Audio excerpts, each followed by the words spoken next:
you're flying the space shuttle and you notice that the propellant is gone on one side of the reaction control system. And now you've got to move the propellant. What are you going to do? How are you going to do that?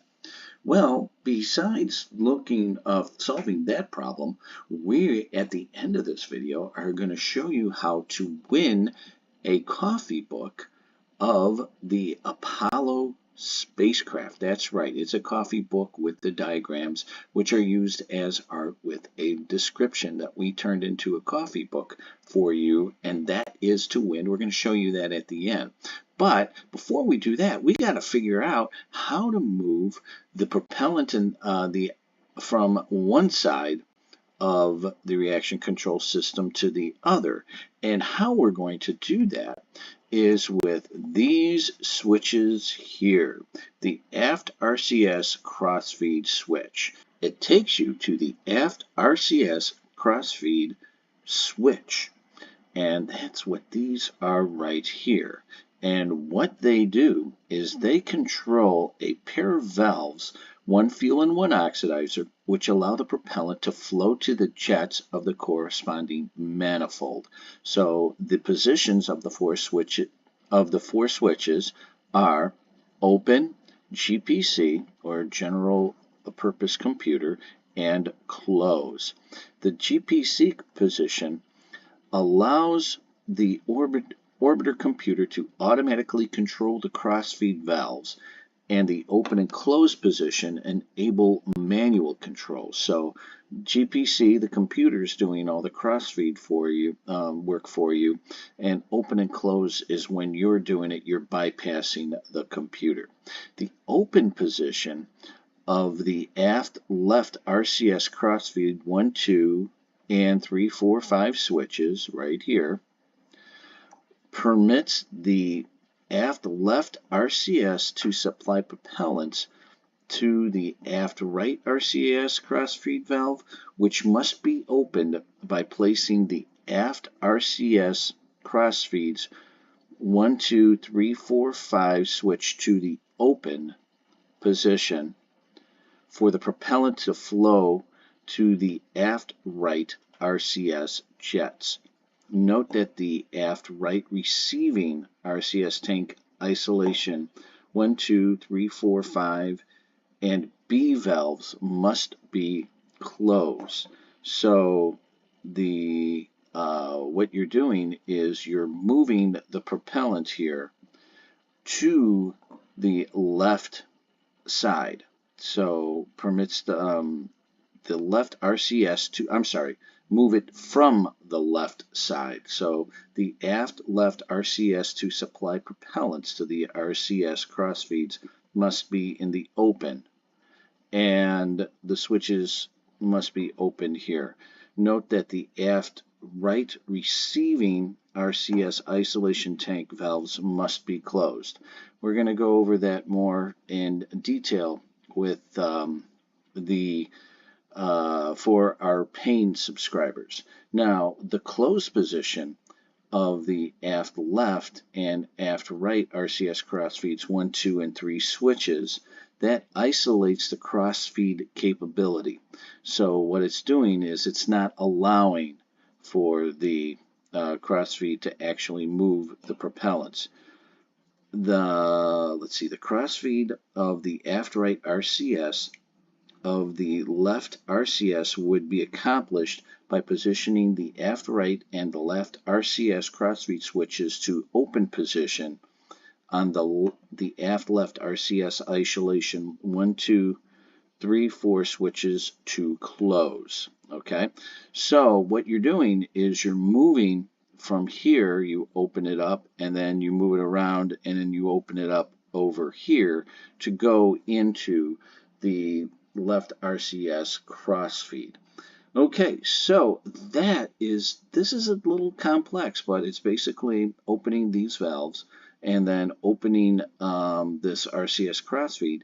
What that's going to do is going to allow to the flow of it. So we're going to go now into the schematic so you can see how this works.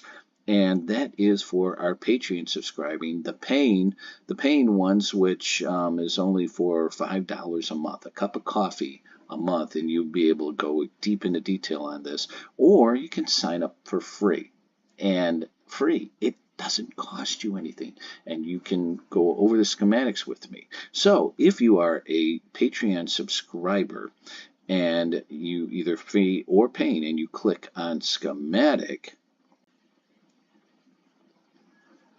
it takes you to the schematic here, the diagram, and you can see we are working right down here.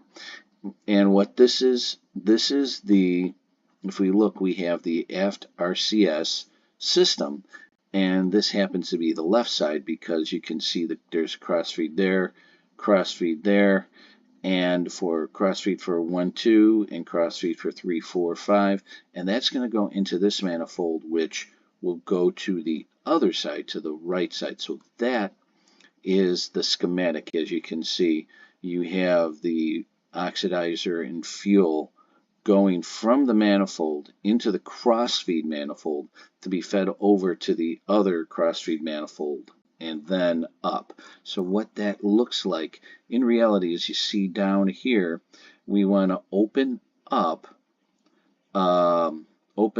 these two valves.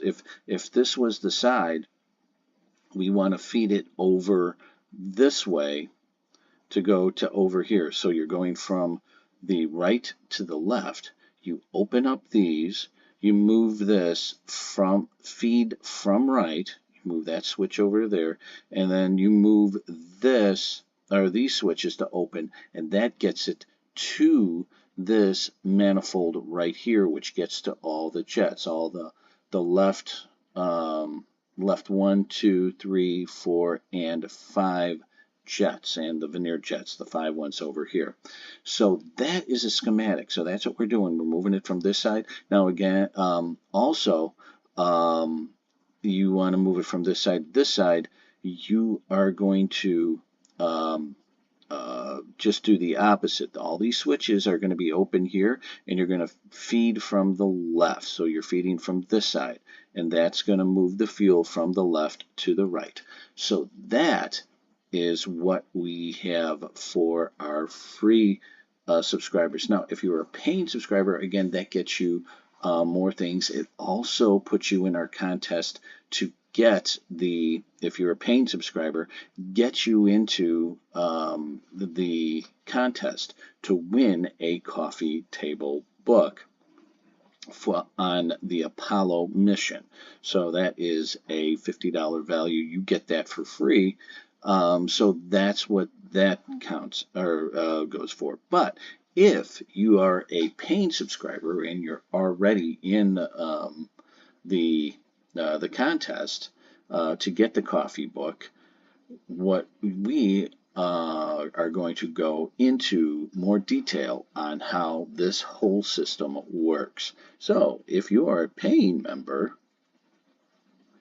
we are going to go into what we have to do with these switches up here. Okay, so now we're moving the propellant over to the side, but you got to remember we have a leak up here. So what we have to do is we've got to shut off these switch, or this feed right here. So this, all this isolation, or all the feed from to going into this manifold, we know that the leak is here. We don't want the fuel, or the propellant or the fuel, to go out into the leak that's up here. So what we're going to do is we're going to take all of these switches and we're going to move them to close, or the general processing computer that will close these valves. So what does that do?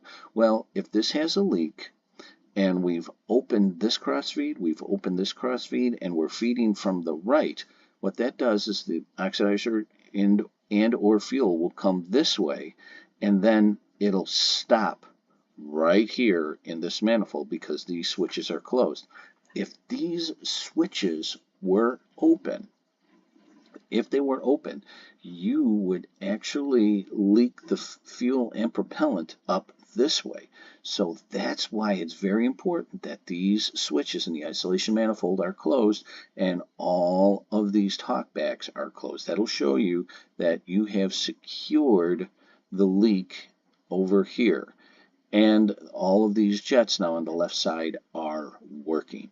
So that's all for this week. Now, since you are a paying subscriber and you are in the contest to win the coffee table book for the Apollo lunar module, but you can actually get more chances to win. You can get more tickets by actually talking and telling people about our contest and joining up, not for free, but you do have to be a paying member. If you can convince other members, other your friends, to be a paying member, you will get another chance to get the book. And if you the coffee table book, we're going to show you that at the end. So just for all of your help, for everything that you've done for me and everything, I thank you.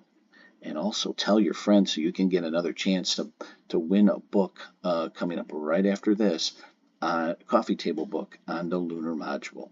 Thank you. How would you like to win a coffee table book on the Apollo lunar lander? That's right, for free. Win it if you just join my Patreon page for $5 a month, the minimum charge, and you could win this book, the world's only coffee table book about the Apollo lunar lander.